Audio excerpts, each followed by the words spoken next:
Hey, what's up mga kaballers? Maligayang pagbabalik sa aking channel. Halina't pag-usapan natin ang patungkol sa Warriors dinaya. At ang balitang Klay Thompson confirm iti-trade na. Tara na't pag-usapan natin yan dito sa Basketball Hotshots.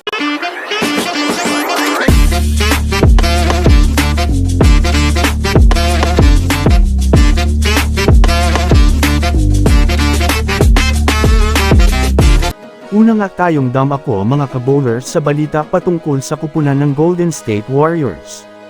Alam naman nga po natin mga kabowlers na tinalo na naman nga po ang Warriors kanina ng kupunan ng Oklahoma City Thunder. Ngunit sa nangyaring laro nga mga kabowlers ay hindi nga po maganda ang naging resulta ng kanilang laban dahil na rin sa natambakan nga sila kanina ng Oklahoma City Thunder. Maganda sana ang nil-ero nitong si June 18 Kumonga ngunit kinapos pa rin ito. At hindi pa rin nagawang makadikit at maipanalo ang laro. Samantala usap-usapan nga ngayon mga kabowlers sa social media, na unti-unti na nga pong inaayawan ng mga Dub fans ang superstar na si Klay Thompson, dahil na rin mga kabowlers sa nagmumukhang pabigat, na nga itong si Klay Thompson sa Warriors, nakapagtala lang nga po ito mga kabowlers ng 5 points at may 1 out of 10 na pukol sa 3 points. Dahil nga dyan mga kabowlers unti-unti na nga pong umuugong ang balita ngayon, na mukhang tumataas na nga po ang porsyento na may trade, na itong si Klay ngayong season.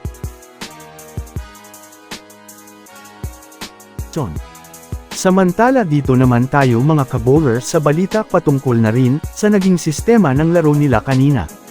Pinag-uusapan rin ngayon ng mga fans ang mga wrong calls ng mga referee kanina dahil na rin mga kabowlers sa hindi nga po patas ang mga tawag nila kanina mismong si Steve Kerr nga po ay napapasuntok sa hangin sa inis. Kaya naman nagmamukang dinaya na naman nga daw mga kabowlers, ang Warriors kanina ng mga referee. Ngunit syempre kung susumadahin nga natin mga kabowlers, ang naging laban ay talaga naman masasabi nating nalugi nga talaga ang Warriors. Mga kabowlers dahil mas maraming nagawang 3-pointer ang OKC, samahan mo pa mga kabowlers na mas marami pa nga pong rebound na nagagawa ang OKC, kumpara sa Warriors. Kahit man nga po naging maganda ang naging performance ni Dario Saric, Moses Moody, June 18 Kumonga, Andrew Wiggins ay hindi pa rin nga talaga nila kinaya, ang kupunan ng Oklahoma City Thunder.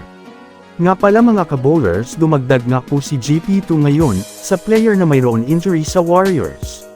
So that's it for today's video mga kabowlers.